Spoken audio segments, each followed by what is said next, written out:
Hello दोस्तों, कहानी की इस नई सीरीज में आप सभी का स्वागत है। आज की इस कहानी का नाम है बहू बनी पांचाली। यह एक सास बहू की कहानी है। अगर आपको हिंदी कहानी, मॉरल स्टोरी इन हिंदी या बेटाइम स्टोरीज पढ़ने का शौक है तो इस कहानी को पूरा जरूर पढ़ें। जे.सी. कलकत्ता एक्सप्रेस श्यामपुर में रुकी एक लड़की जिसका चेहरा पूरी तरह ढका हुआ था। वो ट्रेन की जनरल बोगी की भीड़ की परवाह किए बिना ट्रेन में भागते हुए प्रवेश कर जाती है। अंदर इतनी भीड़ थी कि ऐसा लग रहा था कि वो कोई शरणार्थी कैंप। ट्रेन में ठहरने की भी जगह नहीं थी। उस लड़की ने इधर उधर देखा और फिर ट्रेन के शौचालय में जा घुसी और उसने शौचालय का दरवाजा बंद कर लिया। लड़की, बस यहाँ से निकल जाऊं, मैं किसी तरह यहाँ से निकल जाऊं। वो बहुत ही छोटा स्टेशन था, इसलिए ट्रेन वहां 1 मिनट के लिए ही रुकी। थोड़ी देर बाद ट्रेन ने अपनी रफ्तार पकड़ ली। जैसे जैसे ट्रेन अपनी रफ्तार पकड़ रही थी, वह लड़की जिसका नाम चंदा था, उसकी सांसों की रफ्तार भी धीमी हो रही थी और वो मन ही मन एक उत्सव मना रही थी। उत्सव आजादी का, उत्सव स्वतंत्रता का। चंदा, मैं मुक्त हो गई मैं उस नरक से। चंदा एक बहुत ही गरीब घर की लड़की थी। उसके पिता बचपन में ही गुजर गए थे। उसकी माँ दिहाड़ी मजदूरी का काम किया करती थी। कभी वो मकान का काम करती तो कभी पुल का तो कभी सुरंग बनाने का। चंदा की माँ बीमार भी रहा करती, इसलिए उनके घर का चूल्हा कभी जलता तो कभी नहीं जलता। बहुत ही मुश्किल से उसकी कमाई से घर का गुजारा चलता था। जब चंदा 10 साल की हुई तो एक दिन उसने अपनी माँ से कहा, चंदा माँ, मैं भी तुम्हारे साथ काम करने जाना चाहती हूँ। दोनों मिलकर काम करेंगे तो ज्यादा पैसे आएंगे। इससे तेरी दवाई भी आ सकेगी और 2 टाइम की रोटी भी। माँ के लाख मना करने के बावजूद वो काम पर जाने लगी। जल्द ही चंदा अपने काम में एक्सपर्ट हो गई। सुरंग बनाने का काम उससे बहुत अच्छा लगता था क्योंकि उसमें ज्यादा दिहाड़ी मिलती थी। हालांकि उसमें खतरा भी होता था। बहरहाल समय अपनी गति से बीत रहा था। चंदा 15 साल की हो गई थी और जैसा कि होता है, बेटी की बढ़ती उम्र माँ बाप के लिए एक नई जिम्मेदारी को जन्म देती है। चंदा की माँ यशोदा उसकी जल्द से जल्द शादी करना चाहती थी क्योंकि उसका स्वास्थ्य अब बिल्कुल भी ठीक नहीं रहता था। अब तो वो सारा समय घर पर ही रहती। चंदा, ये दवा पी ले, दवा नहीं पिएगी तो ठीक कैसे होगी? यशोदा, दवा तो सालों से खा रही हूँ बेटी, अब मैं ठीक होने से रही। बस अब यही चाहती हूँ कि आंखें मूंदने के पहले तेरी शादी देख लूं। लेकिन गरीब बेटी की शादी करना उतना ही मुश्किल है जितना भूसे के ढेर में सुई ढूंढना। फिर भी यशोदा चंदा की शादी की कोई भी कोशिश नहीं छोड़ती थी। इसी क्रम में एक दिन चंदा की दूर की बुआ यशोदा के घर आई। बुआ, अरे पहले सांस तो लेने दे, फिर बताती हूँ सारी बातें विस्तार से। असल में चंदा की बुआ चंदा के लिए एक बहुत अच्छा रिश्ता लेकर आई थी। यशोदा को तो विश्वास ही नहीं हो रहा था कि उसकी चंदा की किस्मत इतनी अच्छी है।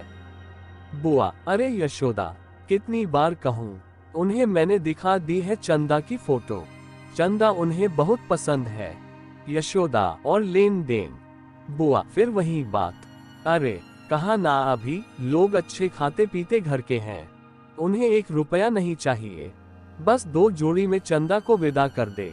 जब जिंदगी में सिर्फ दर्द ही दर्द भरा हो, चारों ओर दुख ही दुख हो, तो उस समय अगर अच्छी खबर भी मिले तो इंसान उस खबर को शक की नजर से देखता है। यशोदा का भी वही हाल था।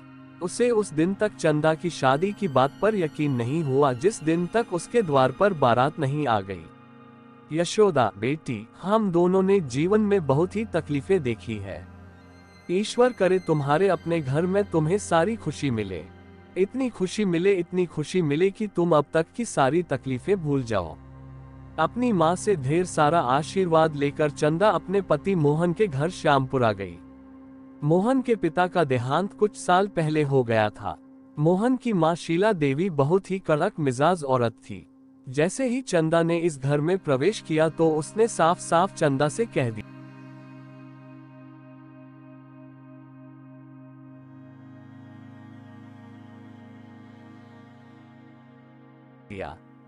शीला, चंदा, ये जो घर है ना, यहाँ के कोने कोने में मेरी हुकूमत चलती है।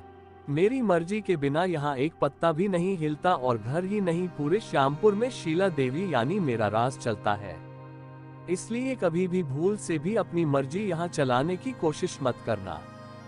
जो चीजें यहाँ होंगी उसे आंख मूंद कर स्वीकार कर लेना और अगर स्वीकार नहीं किया तो तुम्हारी जिंदगी नरक बना दूंगी। अपनी सास की बातों को सुनकर चंदा का सिर घूमने लगा। उसे अपनी सास जो कुछ दिनों पहले दुनिया की सबसे भली औरत लगती थी वो एकदम से विलन की तरह लगने लगी थी।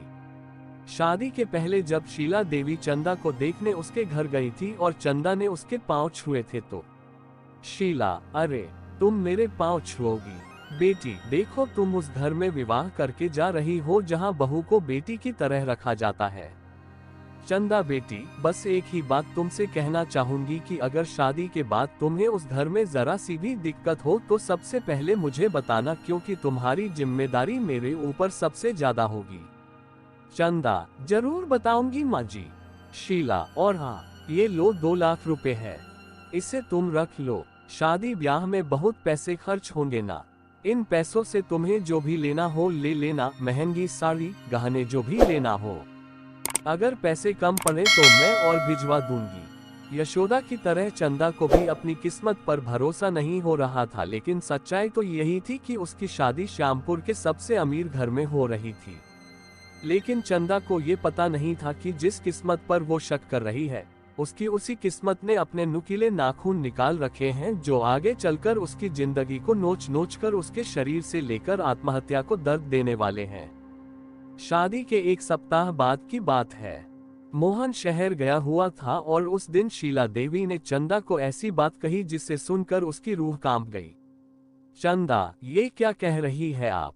मैं कोई बात दोहराती नहीं। मैं ये नहीं कर सकती।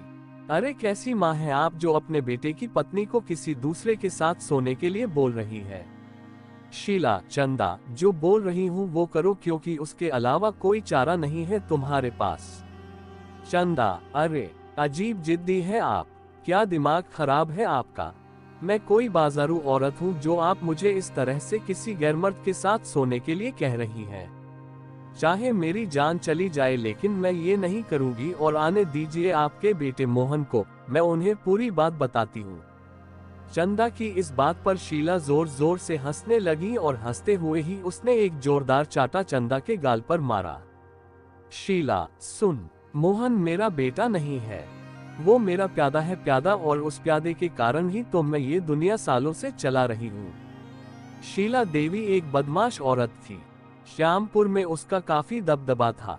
वो लड़कियों का व्यापार किया करती थी, लेकिन उसके व्यापार का तरीका बहुत ही अलग था।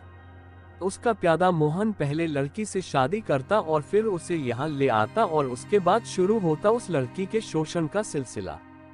अब तक सैकड़ों लड़कियों का जीवन शीला देवी ने नरक की तरह बना दिया था और जिसने भी उस नरक से निकलने की कोशिश की। शीला, राजवंश, सोहन, तुम लोगों के रहते हुए इस लड़की ने भागने की हिम्मत की। इसे भी वही सजा दो जो अब तक हमसे गद्दारी करने वाले को दी गई है।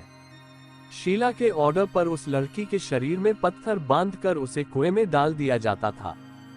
डूबने से उसकी मौत हो जाती है। शीला ने इस तरीके से कई लड़कियों को अपने गुंडों की मदद से ठिकाने लगाया था। चंदा उनके लिए नया शिकार थी। उसका भी शोषण शुरू हो गया। पत्नी के रूप में यह आई चंदा पांचाली बन गई थी। वो हर दिन घुट रही थी, हर दिन मर रही थी, लेकिन शांति से सब सह रही थी। एक दिन उसकी भी बर्दाश्त की सीमा टूट गई और वो वहां से भाग निकली। इसका पता तब लगा जब एक ग्राहक चंदा के कमरे में गया। ग्राहक, अरे शीला देवी, तुमने पैसे तो पूरे ले लिए, लेकिन वो चंदा? चंदा कहाँ है? शीला, चंदा अपने कमरे में है। और कहाँ है? ग्राहक, वो अपने कमरे में नहीं है। ये सुनकर चंदा देवी के कान खड़े हो गए। वो भागकर चंदा के कमरे में गई तो वो नदारद थी। शीला, अरे मुफ्तखोरो, कहाँ मर गए तुम सब के सब? वो चंदा भाग गई। गुंडा, चंदा भाग गई, लेकिन कैसे? उस गुंडे की बात सुनकर चंदा देवी ने एक जोरदार तमाचा उसे मारा और कहा, 1 घंटे के अंदर अगर वो लड़की मेरी आंखों के सामने नहीं आई तो तुझे ऊपर भेज दूंगी। चंदा की तलाश शुरू हो गई, लेकिन चंदा तो वहां से बहुत दूर जा चुकी थी। चंदा पूरे 3 साल उन राक्षसों के पास रही और इन 3 सालों में उसने सबकी नजर से बचाकर अपने कमरे से होकर बाहर निकलने के लिए एक सुरंग बनाया। उसने इस काम को इतनी सफाई से किया कि किसी को कानो कान खबर नहीं हुई। जब शीला देवी और उसके गुंडों को सुरंग का पता लगा, शीला, अरे बाप रे बाप, वो लड़की तो बहुत ही शातिर निकली। हमें लगता था वो बहुत शरीफ है, लेकिन उसने तो। शीला देवी बहुत टेंशन में थी। उसे अब अपने काम को आगे बढ़ाने के लिए नई लड़की चाहिए थी।